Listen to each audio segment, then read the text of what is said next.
Hello BL fans. तो आज हम monster next door series explain करने जा रहे हैं और ये सीरीज़ हाल ही में रिलीज़ हुई है जो कि बहुत ज़्यादा अमेजिंग है। लेकिन उससे पहले मैं आप सभी को इनके कास्ट से मिलाना चाहती हूँ। इनका नाम है ड्यू, जो कि फर्स्ट ईयर स्टूडेंट है। ये काफ़ी हैंडसम है और साई भी हैं। जिनके बाद इनके बेस्ट फ्रेंड से मिलते हैं जिसका नाम है गेम। ये भी इन्हीं की तरह बहुत शर्मीले टाइप हैं। जिसके बाद हम इस कहानी के मेन लीड से मिलते हैं।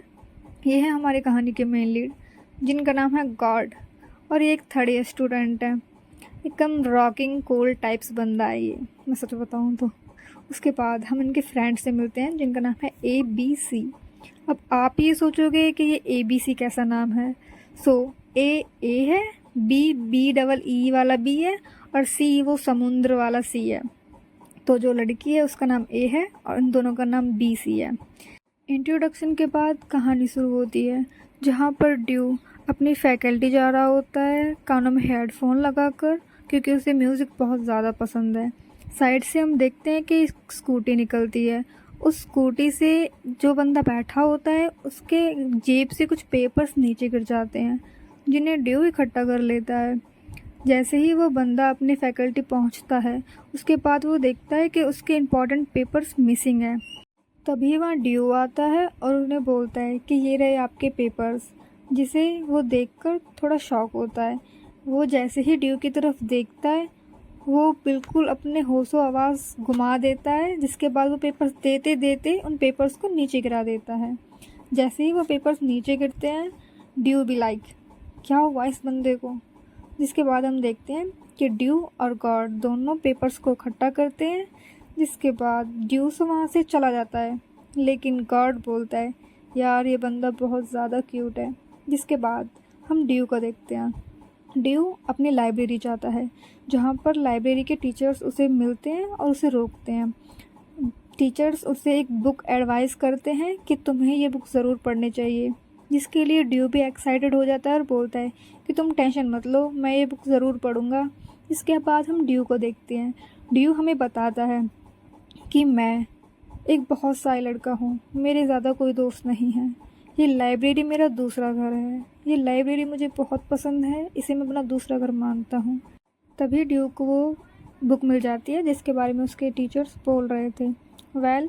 ये बुक एक मैजिकल बुक होती है जिसमें फेरीज़ वगैरह या फैंटेसी वगैरह के बारे में बताया होता है। जिसके बाद ड्यू उस बुक को बड़े प्यार से पढ़ने लगता है।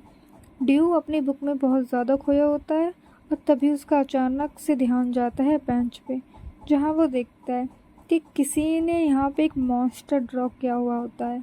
मॉन्स्टर को देख के ड्यू बोलता है ये किसने कर दिया यहाँ पे, ये क्यों करते हैं लोग, पढ़ने आते हैं क्या करने आते हैं। जिसके बाद ड्यू अपने बैग से रबड़ निकालता है और उसको रेज़ करने लगता है।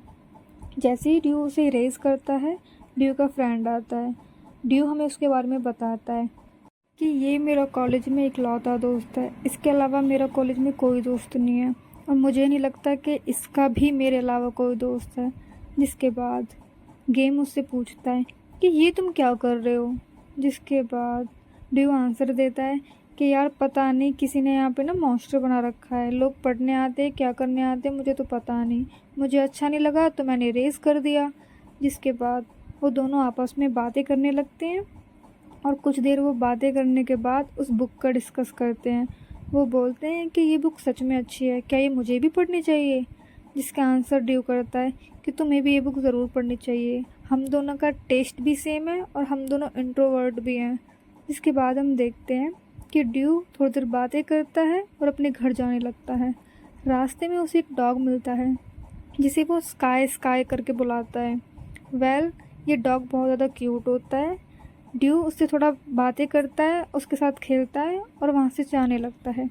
जैसे ही ड्यू लिफ्ट में जाता है और वहाँ हम देखते हैं कि जैसे ही ड्यू एंट्री करता है लिफ्ट में, वहाँ की कोई और भी होता है जिन्होंने अपना बहुत सारा सामान लिया होता है और ड्यू अपना बटन दबाता है। जिसके बाद वो दोनों सेम ही फ्लोर पे जाते हैं। ड्यू देखता है कि जैसे ही उनके बॉक्स या सामान गिरने वाला होता है तो ड्यू उनकी हेल्प करता है।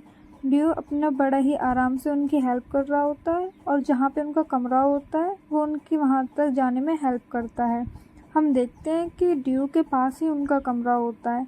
जैसे ही वो अपने कमरे के बाहर पहुंचते हैं तो हमें दिखाया जाता है कि वो लड़का कोई और नहीं बल्कि गॉड ही है।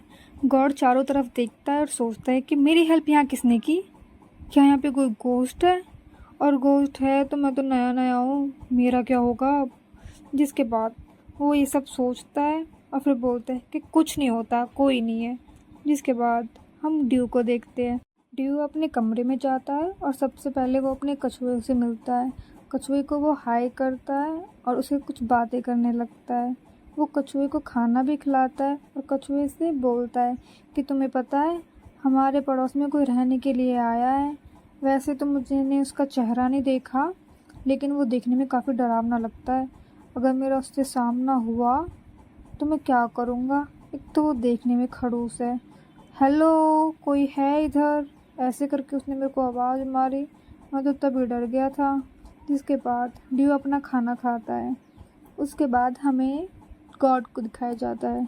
गॉड बड़ा ही कूल लड़का होता है, जैसे कि हमें पहले से ही पता है। तो गॉड जैसे ही फैकल्टी में एंट्री करता है वो सबसे बड़े प्यार से बात करता है, सबसे हेलो हाय करता है, सबके बारे में पूछता है और वो अपने दोस्तों से मिलता है। जहाँ पर हम देखते हैं कि उसकी एक फ्रेंड ऑनलाइन लाइव होती है। जिसके बाद वो उनके फ्रेंड्स को हाय बोलता है और उन्हें बोलता है कि मेरा नाम गॉड है और मैं 3rd ईयर स्टूडेंट हूँ। इसके बाद हमें गॉड का एक शो दिखाया जाता है जहाँ वो फैकल्टी के बच्चों के लिए एक म्यूज़िक प्ले कर रहा होता है। वो म्यूज़िक काफ़ी अच्छे से प्ले करता है और उसके फ्रेंड उसे चीयर करने लगते हैं कि ये यू आर सो हैंडसम। ऐसा सुन के वहाँ पे सभी लोग चिल्ला रहे होते हैं। जिसके बाद सीन शिफ्ट होता है और हमें क्लास का सीन दिखाया जाता है जहाँ हम देखते हैं कि हमें सी और बी को दिखाया जाता है। सी अपना फ़ोन घर पे भूल आया होता है, लेकिन बी उसका फ़ोन ले आया होता है क्योंकि वो दोनों क्लासमेट्स के साथ साथ रूममेट्स भी हैं। जिसके बाद वहाँ पर गॉड आता है और सबको इनवाइट करता है। गॉड सबसे बोलता है कि तुम सबको तो पता ही है कि मेरा नया नया रूम चेंज हुआ है और नया रूम मेरा बहुत अच्छा है, जिसके लिए मैं तुम्हें पार्टी देना चाहता हूँ। जिसके बाद वो सभी पार्टी के लिए राज़ी हो जाते हैं और सीन शिफ्ट होता है जहाँ पर हमें दिखाया जाता है कि ड्यू कुछ खाने के लिए कैंटीन के पास आया होता है। जहाँ उसे देखने के लिए जगह नहीं मिलती तो वो कहीं और जाने का डिसाइड। तभी हम देखते हैं कि गॉड और गॉड के फ्रेंड्स भी दूसरी तरफ से आ रहे होते हैं। वे सभी घर जाते हैं और आपस में शाम को मिलने का प्लान करते हैं। जिसके बाद सीन शिफ्ट होता है और हमें शाम का सीन दिखाया जाता है जहाँ हम ड्यू को देखते हैं। ड्यू कुछ खाने का ट्राई कर रहा होता है और वो पहले उसकी सेल्फी लेके अपने स्टेटस वगैरह पे कहीं डालता है। जिसके बाद हम देखते हैं कि जैसे ही ड्यू अपना एक बाइट मुंह में लेता है एकदम से बहुत ज़्यादा तेज़ शोर आता है, जिस वजह से उसका बाइट नीचे गिर जाता है। हम देखते हैं कि ये शोर और किसी का नहीं बल्कि गॉड और गॉड के फ्रेंड्स अपने कमरे में पार्टी कर रहे होते हैं। वे पार्टी करते हुए बहुत ज़्यादा शोर मचाते हैं, गेम खेलते हैं और खाना खाते हैं, जिस वजह से हम देखते हैं कि ड्यू को भी बहुत ज़्यादा प्रॉब्लम होती है। ड्यू को इतनी ज़्यादा प्रॉब्लम होती है कि वो अपने कानों में हेडफोन लगा लेता है। तभी हम देखते हैं कि जिस बर्तन में वो खाना खा रहे होते हैं वो अभी तक ऑन होता है और उस वजह से ना काफ़ी ज़्यादा धुआं होने लगता है।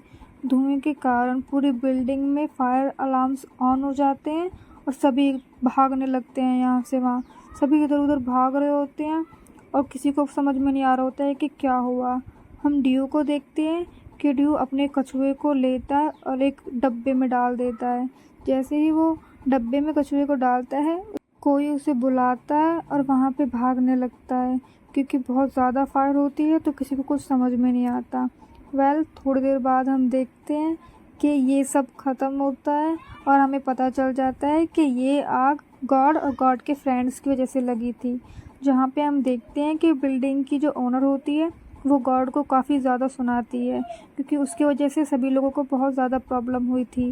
गॉड और गॉड के फ्रेंड सभी मिलके ओनर को सॉरी बोलते हैं। इसके बाद हमें नेक्स्ट मॉर्निंग का सीन दिखाया जाता है। हम देखते हैं कि जैसे ही ड्यू मॉर्निंग में उठता है तो उसे एक नोट मिलता है जिसमें किसी ने कल रात के लिए सॉरी लिखा होता है। लेकिन ड्यू उस नोट को डस्टबिन में डाल देता है। जिसके बाद सीन शिफ्ट होता है और हमें गॉड को दिखाया जाता है। गॉड अपने फ्रेंड के साथ बास्केटबॉल खेल रहा होता है और सीन फिर से शिफ्ट होता है जहाँ पर हमें ड्यू को दिखाया जाता है।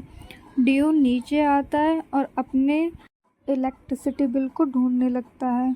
हम देखते हैं कि ड्यू के साथ में एक लड़का होता है जो कि अपने बिल को देख के थोड़ा हैरान होता है और ड्यू की तरफ देख के बोलता है कि यार इस बार तो बिल बहुत ज़्यादा आया है, पता नहीं क्या होगा।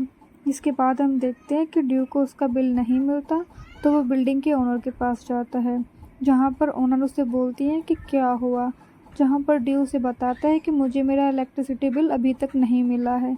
इसके बाद ओनर बोलती हैं कि तुम जाओ वहीं पे देखो, तुम्हें वहीं पे मिलेगा। जिसके बाद हम देखते हैं कि ड्यू को आइडिया होता है कि शायद उसका बिल किसी और ने लिया होगा और वो कुछ टैक्स करने लगता है। टैक्स करने के बाद हम देखते हैं कि ड्यू अपने साइड वाले रूम के पास जाता है और वहाँ पर स्टिकी नोट चिपकाने का ट्राई करता है। वो सोचता है कि इससे अच्छा मैं नीचे से पास आउट कर दूँ। जैसे ही वो पास आउट करता है तो अंदर से कोई स्टिकी नोट को ले लेता है जल्दी से, जिससे वो डर के अंदर अपने रूम में जाके खड़ा हो जाता है। इसके बाद हम देखते हैं कि कोई उसके डोर पे नॉक करता है, जहां हम देखते हैं कि और कोई नहीं बल्कि गॉड होता है।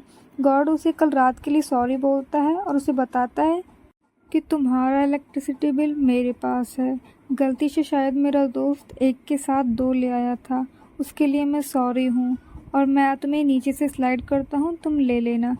जिसके बाद ये एपिसोड यहीं पे ख़त्म होता है। Thanks for watching.